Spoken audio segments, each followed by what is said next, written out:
Commander Vexthal's claws scraped against the metal podium as he surveyed the lecture hall. 300 young cadets from across the galaxy sat in perfect rows, their various alien forms creating a rainbow of colors and shapes.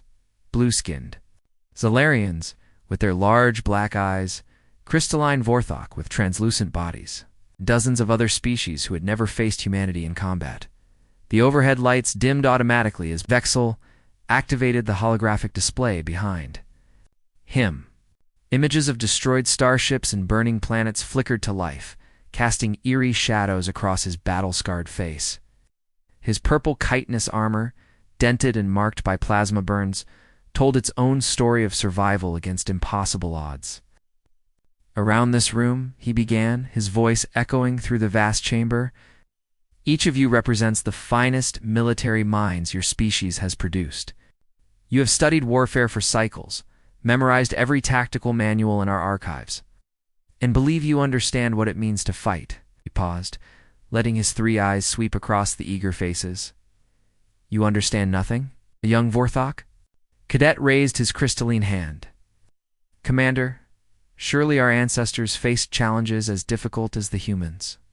The Great Expansion Wars lasted for centuries." Vexthal's mandibles clicked in what passed for bitter laughter among his species. The Great Expansion Wars were civilized affairs. Fleets met in open space, commanders exchanged diplomatic communications before battle, and prisoners were treated according to galactic law. Honor meant something. Rules existed. His voice grew harder. Humans have no concept of civilized warfare. The holographic display shifted to show a tactical map of the Kepler-7 system, a small mining world on the outer rim of human space. Red dots indicated Vorthok fleet positions, while a single blue dot marked the human outpost. 12 cycles ago, I commanded the 47th Strike Division. We were elite forces trained since birth for combat. Each warrior in my unit had survived. At least 50 engagements, we feared nothing in the galaxy. Vexthal's claws traced the battle formations on the hologram. Okay. Intelligence reported a small human research station on Kepler-7. 20 personnel, mostly scientists and miners. No military presence. A simple extraction mission.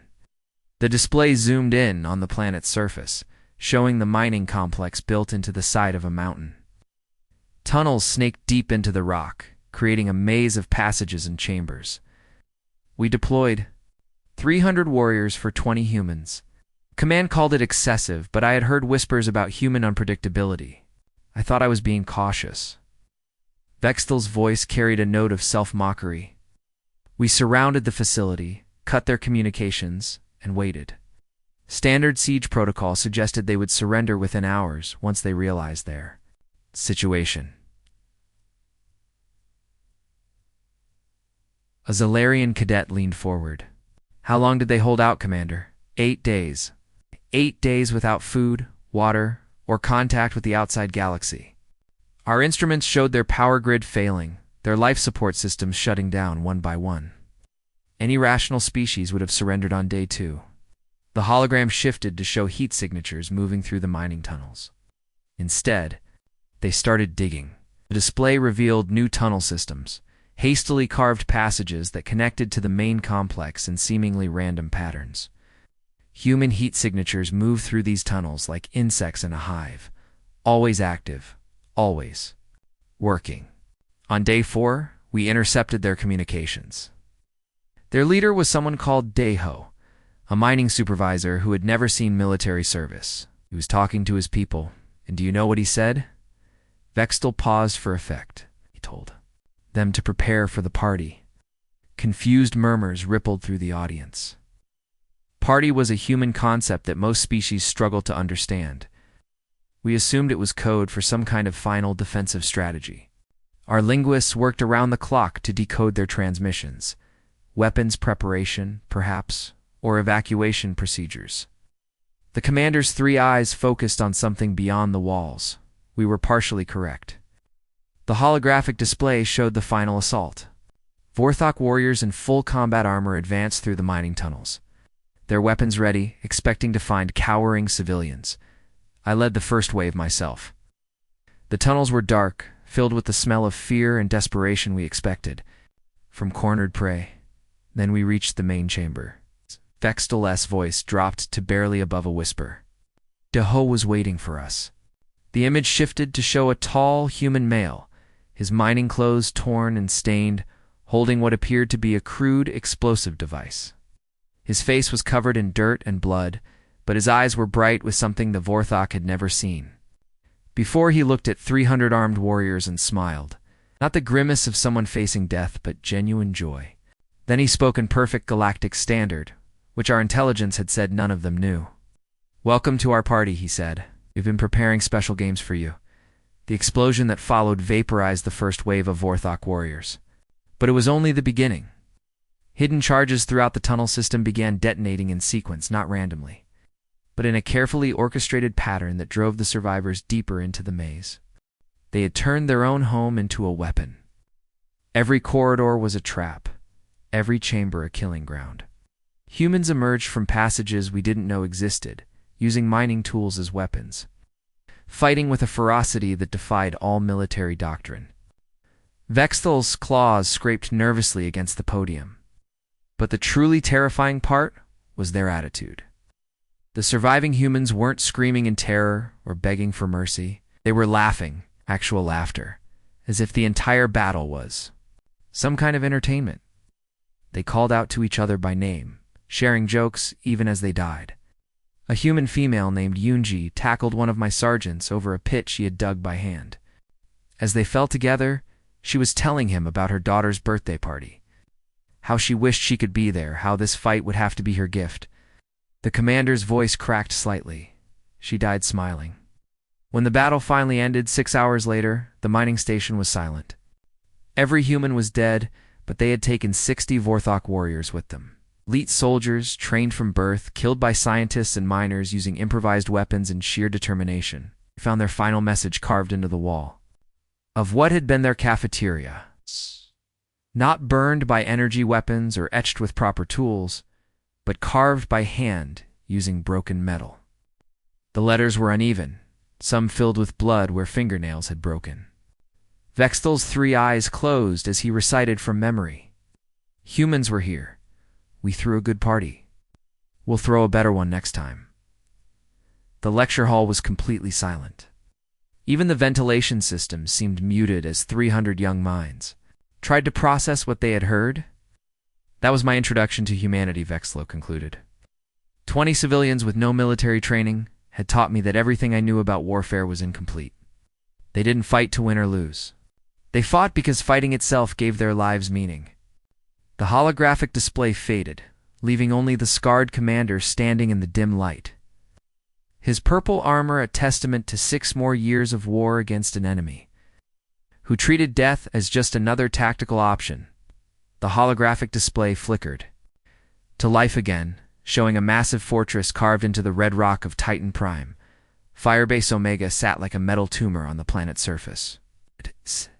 Defensive towers and gun emplacements gleaming under the harsh light of twin suns. Commander Vextel's 3 eyes tracked across the familiar image, memories flooding back like poison through his veins.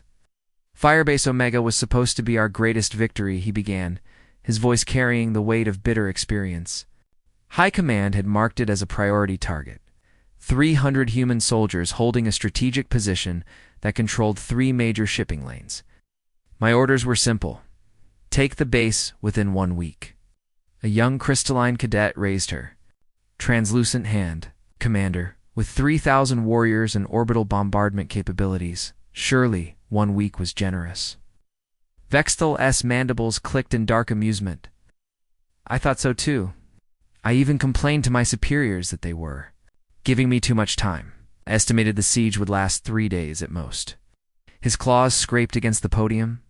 18 months later, I understood why humans terrify the galaxy. The display zoomed in on the fortress, showing detailed schematics of its layout. Multiple levels descended deep into the rocky ground, with interconnected tunnels and supply depots spread throughout the complex.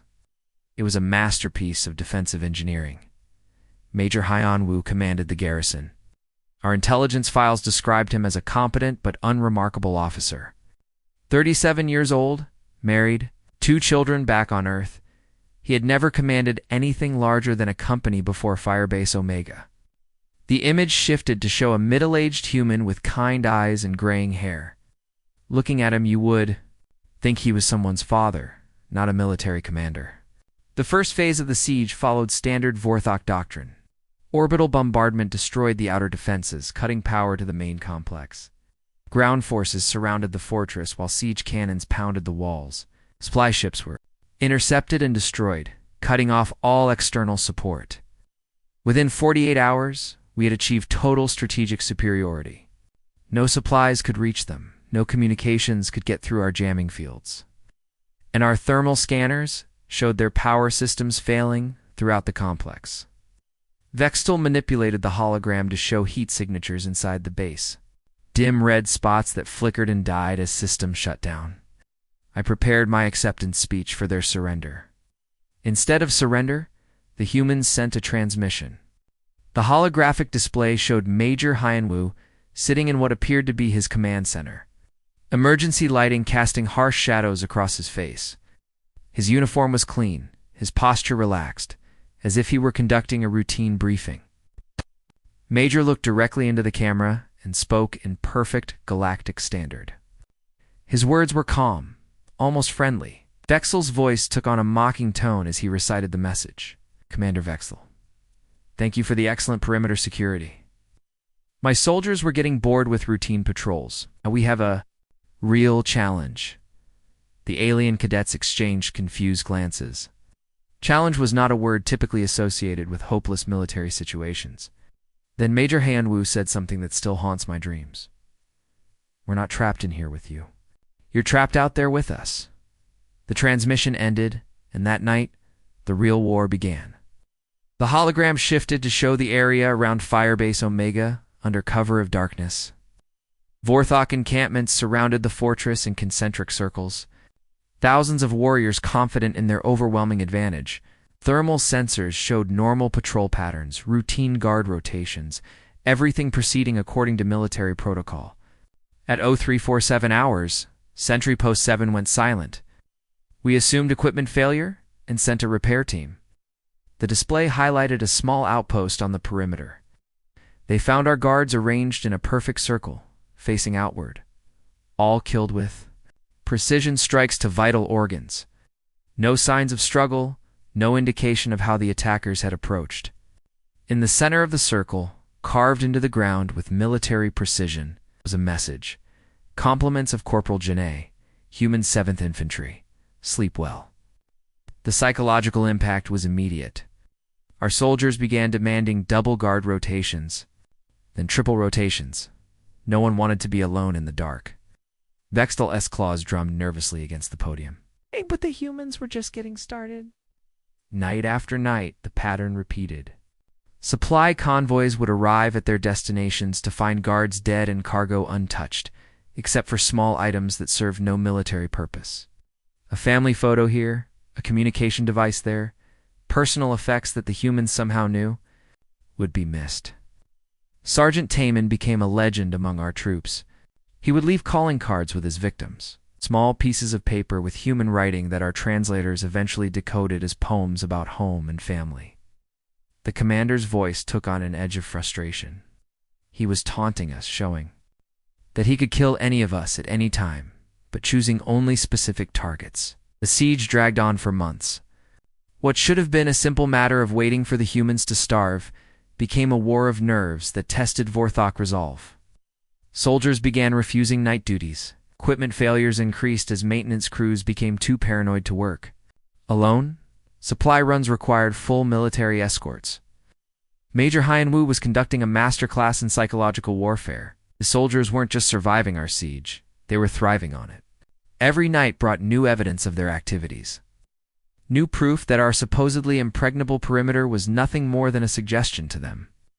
The turning point came when thermal scanners detected unusual activity inside the fortress. Instead of the expected signs of starvation and desperation, the readings showed increased movement, organized work patterns, and most disturbing of all, what appeared to be construction projects. We realized they weren't just surviving, they were adapting. It's converting their home into something new, something we had never encountered before. The holographic display showed the interior of Firebase Omega as it appeared during the final assault. What we found inside defied every principle of military medicine and engineering. The medical bay had been transformed into a weapons manufacturing facility. Wounded soldiers, some missing limbs, others barely able to walk, worked tirelessly. At improvised assembly lines, they had converted medical equipment into precision tools. Using their own metal prosthetics as raw materials for ammunition, Captain Sujin supervised the operation. She had lost her left arm in the initial bombardment, but had fashioned a replacement. From pieces of the base's communication array, the image showed a woman with fierce eyes and a crude mechanical arm, directing workers with quiet efficiency. When we finally breached their defenses, we found her still at her post, welding together the final components of their last surprise. The final assault took 12 hours of continuous fighting. Every corridor was trapped, every room defended, with desperate creativity. Humans used medical supplies to create smokescreens, turned surgical instruments into deadly weapons, and fought with a coordination that seemed impossible for troops who had been under siege for over a year. When we reached the command center, Major Haiyan Wu was waiting for us. He looked exactly as he had in that first transmission, calm and professional, except for the explosive device in his hands. Vexthal's voice dropped to a whisper. He greeted me by name, asked about my family, and thanked me for providing his soldiers with such excellent training. The Major explained that Firebase Omega had never been intended as a permanent defensive position. It was a laboratory, a place where human military doctrine could be tested and refined under real combat conditions. Every night raid, every psychological operation, every adaptation had been carefully documented and transmitted to other human forces throughout the galaxy. As he activated the fusion reactor's overload sequence, Major Haiyan Wu handed me a data crystal. "For your superiors," he said, "our after-action report. Please make sure they understand that this was just our first attempt. We'll do better. Next time, the explosion vaporized Firebase Omega and everything within a 5-kilometer radius. 1,500 Vorthok warriors died instantly, while hundreds more were injured by the blast. The shockwave was visible from orbit, a pillar of fire that announced to the galaxy that humans viewed death not as defeat, but as a final tactical option. Captain Sujin's last message was found carved into a piece of debris that landed near our temporary command post. 3 simple words that summarized everything we had learned about human warfare. Vextal paused, his 3 eyes focusing on the assembled cadets. This was practice. The holographic display faded, leaving only the scarred commander and the shocked silence of 300 young minds trying to comprehend a species that treated impossible odds as entertainment and certain death as just. Another way to send a message. The holographic display shifted to show a star map of the Outer Rim territories, with glowing lines connecting 4 different star systems in an irregular pattern. Commander Vextel traced the route with one clawed finger, his 3 eyes reflecting the blue light of distant suns. The Battle of Rigel Station was supposed to be our final victory in the Outer Rim campaign, he began, his voice carrying a note of bitter irony. We'd crushed the human defense fleet, destroyed their orbital platforms, and eliminated their ground forces. My battalion was ordered to withdraw for rest and resupply before the next phase of operations. The display zoomed in on Rigel Station, showing the aftermath of the battle. Debris fields filled the space around the shattered remains of human starships, their hulls twisted and burning in the vacuum. Among the wreckage, emergency beacons flickered weakly before dying out one by one. Intelligence reported 0 survivors from the human cruiser Soul's Pride. Our targeting systems had achieved direct hits on their reactor core and life support systems. The ship broke apart in 17 separate pieces, each one scanned and confirmed as lifeless. Vextel's mandibles clicked in what might have been regret. We should have been more thorough. A young Vorthok cadet raised his crystalline hand. Commander, surely standard protocol requires verification of all escape pods? Standard protocol assumes rational behavior from the enemy, Vexel replied. The Soul's Pride launched 14 escape pods during the battle. 13 were recovered with their occupants dead or dying. The 14th pod's beacon failed immediately after launch, and our sensors showed it drifting into the nearby asteroid field. No life signs, no power signature, just another piece of battlefield debris. The holographic display showed the escape pod's trajectory, a thin red line that curved away from the battle zone and disappeared into the chaotic tumble of rocks and ice that made up the Rigel asteroid belt. What the Vorthok sensors had missed was the pod's occupant, Lieutenant Colonel Dong Haeon, a career intelligence officer who had been aboard the cruiser as a military observer. 3 weeks later, we reached Arcturus base for resupply and rest. The base was a major logistics hub, considered completely secure, behind 3 layers of defensive perimeters. My troops were exhausted from 6 months of continuous combat, and High Command had promised them a full recreation cycle. The commander's voice grew darker. On our second night at the base, the incidents began. The first sign of trouble was subtle. A communication relay that developed an intermittent fault, routing messages to wrong destinations. Then a transport shuttle that suffered mysterious engine problems, stranding a supply convoy for 12 hours. Small problems, the kind that occurred naturally in any large military operation. By the end of the first week, the pattern became clear. Every malfunction, every delay, every minor disaster affected my battalion specifically. Other units at the base experienced no problems at all. The holographic display showed incident reports stacking up like digital tombstones. Then the disappearances started. Sergeant Klexfer vanished from his quarters during the night shift. Security cameras showed him leaving his room, walking normally through the corridors, then simply stepping out of camera range and never appearing on any other monitor. His body was found 3 days later in a maintenance shaft, positioned in a way that spelled out a human word, hello. The message was clear, but we still didn't understand who was sending it. Ow. Our intelligence officers reviewed every piece of battle footage from Rigel Station, confirming that all human personnel had been accounted for. Vextel's claws scraped against the podium. We were hunting a ghost. The psychological warfare escalated with each incident. Personal belongings would disappear from secured lockers, only to reappear in impossible locations with small notes attached. The notes were written in perfect Vorthok script, but the content was uniquely human. Jokes, poetry, and increasingly detailed observations about individual soldiers' habits and fears. Private Gexton received a note commenting on his homesickness, and including a pressed flower from his homeworld. The flower was from his personal collection, supposedly secured in his quarters. The commander's voice carried a note of wonder. The infiltrator had somehow obtained access to restricted areas, bypassed our security systems, and taken the time to learn about our personal lives. After 2 months of harassment, Vextel S Battalion was transferred to a new assignment, escort. Duty for a supply convoy traveling to the Vega system. The journey should have taken for standard days through well-patrolled space lanes far from any known human activity. On the 3rd day, we received a priority message from Vega Station.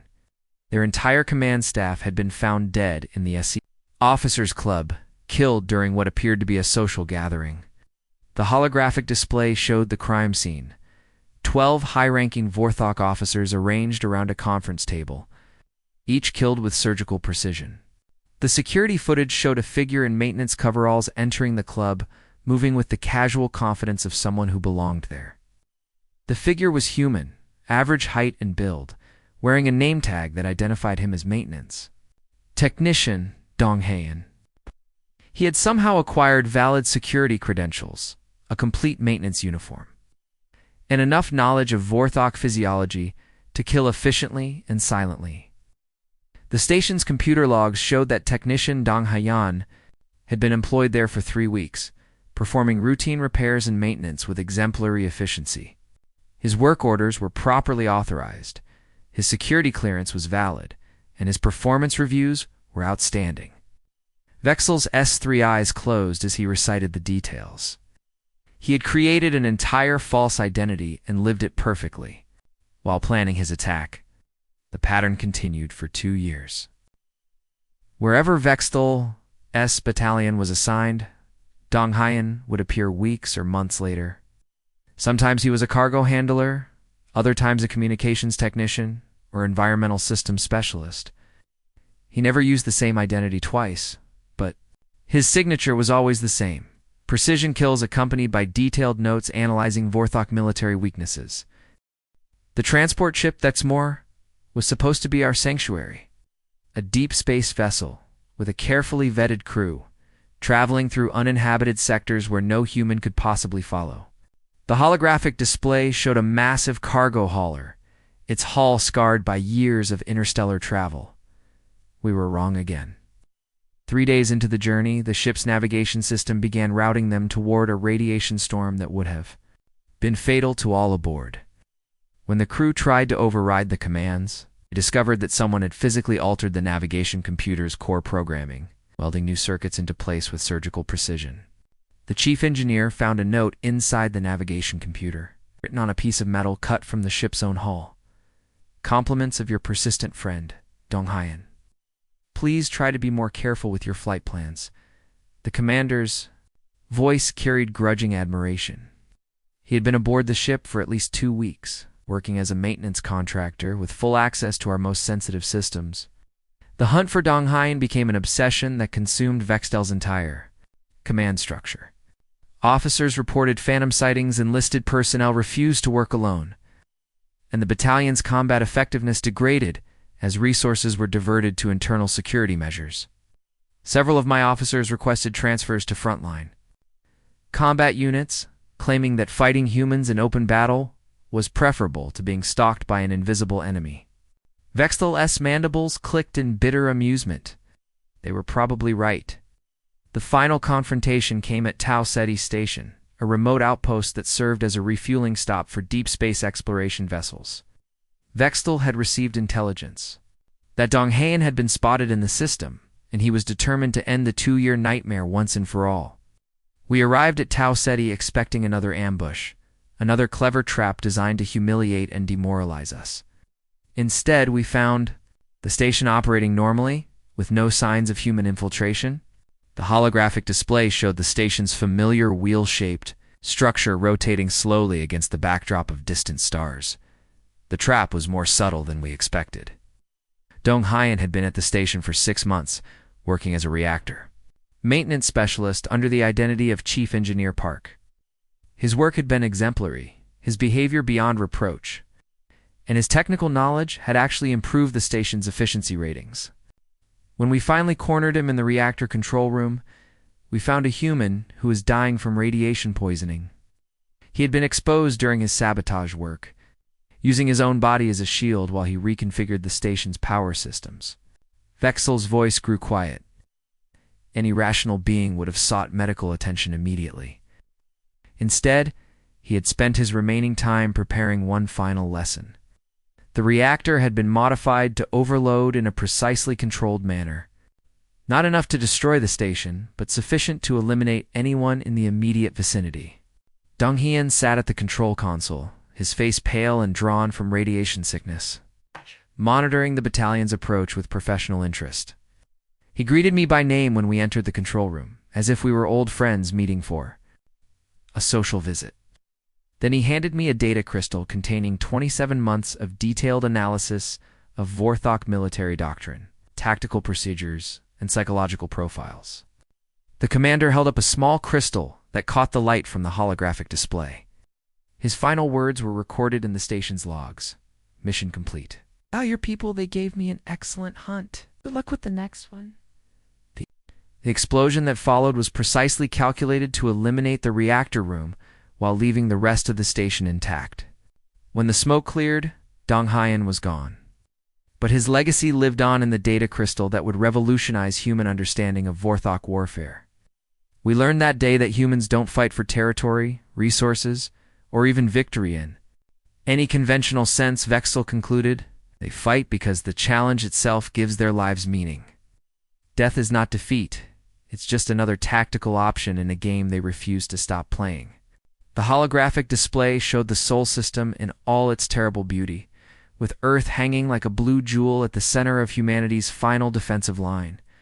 Massive orbital platforms surrounded the planet like protective shells, their weapons, batteries and shield generators creating an almost impenetrable barrier. Commander Vexthel, S3 Eyes, tracked the familiar tactical display. Remembering how confident they had all been as the combined Vorthok fleet approached what they believed would be their final victory. Wolf 359 was supposed to be the end of human resistance, Vexthel began, his voice carrying the weight of memories too heavy to bear. Our strategists had calculated that capturing Earth would break human morale across the galaxy. We assembled the largest invasion fleet in Vorthok history, 12,000 ships, 500,000 warriors, enough firepower to crack a planet's crust. The display zoomed in on the orbital platforms, showing their impressive defensive arrays. Each platform was a fortress in space, bristling with plasma cannons and missile launchers.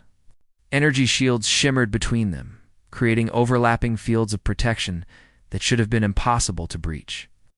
Intelligence estimated that the platforms held roughly 10,000 human defenders, mostly naval personnel and marines. Our initial bombardment was supposed to eliminate their defensive capabilities within hours.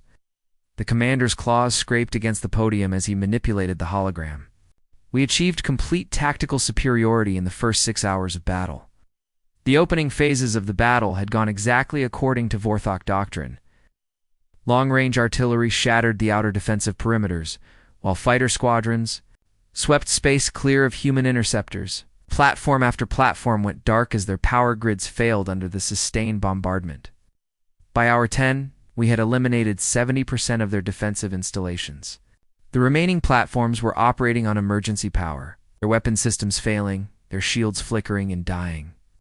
The holographic display showed the battle's progression, red dots representing destroyed human positions, while blue markers showed the advancing Vorthok fleet. Victory was inevitable. Then the counterattack began. The humans weren't retreating to their planet's surface as our models predicted. Instead, they were consolidating their remaining forces for what appeared to be a final, desperate assault on our command ships. The display shifted to show human vessels, many of them badly damaged, forming up in attack formations that seemed designed more for glory than tactical effectiveness. Major So-Young commanded the human forces from Platform 7, the largest of the surviving orbital fortresses. Intelligence files described her as a competent naval officer with an unremarkable service record. Nothing in her background suggested she would become the architect of Vexthel's greatest defeat. We intercepted her final transmission to the human fleet. Instead of surrender terms or evacuation orders, she was coordinating what they called the graduation ceremony. Vexthel's voice took on a note of confused admiration. We didn't understand what that meant until it was too late. The human counterattack wasn't designed to win the battle in any conventional sense. Their remaining ships and platforms had been converted into massive kinetic weapons. Their reactors overloaded, and their navigation systems locked onto collision courses with the largest Vorthok vessels. Platform 7 rammed the command dreadnought. Vexcaller, at 17% of light speed. The impact vaporized both vessels instantly and created a chain reaction that destroyed 6 other ships in the immediate vicinity. The holographic display showed the collision in slow motion to points of light converging and then exploding in a flash that illuminated half the solar system. But Major So-Young had prepared one final surprise. In the moments before Platform 7's destruction, she had activated every communication array in the Sol system, broadcasting a message that would be received by human colonies across the galaxy. The recording showed her in the platform's command center, badly wounded from the battle, but still at her post. Blood was streaming down her face from a head injury. Her uniform was torn and burned, but her eyes were bright with something that terrified our analysts. The display showed the recorded message, a human female speaking with calm determination as explosions rocked the space around her. She looked directly into the camera and said words that still echo in my nightmares. To every human listening to this message, remember that we did not die in defeat. We died teaching our enemies that victory against humanity always comes at a price it cannot afford to pay. The psychological impact of the message was immediate and devastating. Human colonies that had been preparing to surrender instead began mobilizing for what they called graduation wars. conflicts designed not to win territory, but to inflict maximum casualties on Vorthok forces. What we had interpreted as desperate last stands were actually training exercises, Vexel continued, his voice growing quieter. Every major battle had been carefully documented and analyzed by human military philosophers. They had been studying us, learning our weaknesses, preparing for a war of attrition that they intended to win through sheer persistence. The aftermath of Wolf 359 revealed the true scope of human preparation. 1. In the wreckage of destroyed platforms and ships, Vorthok investigators found libraries of tactical data, detailed psychological profiles of alien species, and worst of all, training manuals that treated warfare as a form of competitive entertainment. Colonel Buang Su had been stationed on Platform 3 during the battle. When we recovered his body from the wreckage, we found a data crystal sealed in a radiation-proof container. The commander held up a small device that gleamed in the holographic light. It contained a 1,000-page analysis of Vorthok military doctrine, written during the battle as his platform was being destroyed around him. The manual was a masterpiece of military analysis, pointing out every tactical error the Vorthok fleet had made, every opportunity they had missed to minimize their casualties. But the final page contained something that chilled Vorthok's command to their cores, an invitation. Colonel Byung-Su's last words were written in perfect galactic standard. Thank you for an excellent training exercise. We learned more about combat effectiveness in 6 months of war than we had in 6 decades of peace. Please feel free to try again whenever you're ready. We'll be waiting. The discovery of human victory packages throughout the battle zone revealed the true nature of their strategy. Every defeat had been carefully orchestrated to provide maximum educational value for future human commanders. They had been using the war itself as a military academy, with Vorthok forces serving as unwilling instructors. The medical facilities we captured contained detailed studies of alien physiology, psychological warfare techniques, and battlefield medicine that surpassed anything in galactic archives. Vexel's mandibles clicked nervously. They had been dissecting our dead to understand how we fought, how we thought, how we could be defeated more efficiently. But the most disturbing discovery came from the personal effects of human soldiers. Letters to family members described the war not as a struggle for survival, but as the most exciting experience of their lives. Veterans wrote about missing the intensity of combat, the clarity of purpose that came from facing impossible odds. We found a journal belonging to Sergeant Haywon, killed during the assault on Platform 12. Her final entry, written hours before the battle, read, "Today we graduate from training to the real thing. Finally, a chance to show what humans can really do when we stop holding back." The commander's voice carried a note of genuine fear. They had been restraining themselves. The peace negotiations that followed Wolf 359 were unlike anything in galactic history. Instead of surrender ceremonies or territorial agreements, the talks resembled a military debriefing between professional soldiers who respected each other's capabilities. Admiral Haijin represented humanity at the negotiating table. She was 73 years old, a career naval officer who had fought in every major engagement of the war. The holographic display showed an elderly human female with steel gray hair and eyes that seemed to catalog everything they saw. When our negotiators asked why humanity was willing to accept peace terms, her answer changed our understanding of everything. The Admiral had smiled, an expression that Vorthok negotiators later described as more terrifying than any weapon they had ever faced. She explained that humanity had achieved their primary objective. They had learned how to fight a galactic war, and had trained an entire generation of soldiers in the process. She told us that the war had been an excellent educational experience, but that continuing it would require them to commit resources they preferred to use for exploration and expansion. Vexel's 3 eyes closed as he recited her exact words. "You fought well enough to teach us what we needed to know, but not well enough to remain interesting. We've learned what we came to learn." The peace treaty included provisions that no other galactic conflict had ever required: mandatory psychological counseling for all Vorthok veterans, restrictions on the use of certain tactical doctrines that humans had deemed unsporting, and most disturbing of all, an open invitation for future training exercises between human and Vorthok forces. The war ended not because humanity was defeated, but because they had finished using us as practice targets, Vextal concluded.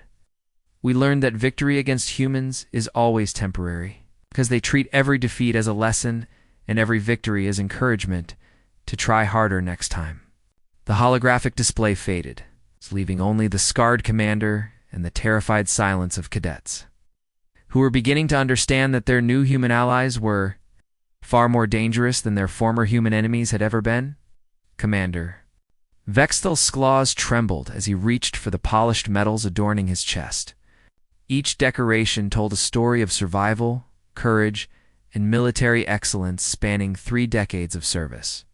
The Star of Vorthok Valor, the Galactic Campaign Medal, the Order of Strategic Marathoners that had defined his identity as a warrior. One by one, he unpinned them and placed them on the podium with deliberate ceremony. The assembled cadets watched in stunned silence. Never in the Academy's history had an instructor removed their decorations during a lecture. The gesture was more powerful than any words, a visible symbol that something fundamental had changed in their understanding of warfare. These medals represent everything I thought I knew about combat, Vextal began, his voice carrying a weight that seemed to press down on the entire lecture hall. They mark victories against the Kexan Empire, survival through the Plasma Wars, strategic brilliance in a dozen campaigns across the Outer Rim. I wore them with pride, believing they proved my worth as a warrior. He picked up the Star of Vorthok Valor, its crystal surface catching the light from the holographic displays. I earned this for leading a charge against impossible odds, saving my unit through tactical genius and personal courage. But after fighting humans, I realized it was just luck. We had never faced an enemy that treated impossible odds as entertainment. The holographic display activated one final time, showing current galactic political maps with bright green indicators marking human colony worlds. 300 systems now flew the blue and white flag of the Human Colonial Federation, each one a potential source of warriors who viewed death as just another tactical option.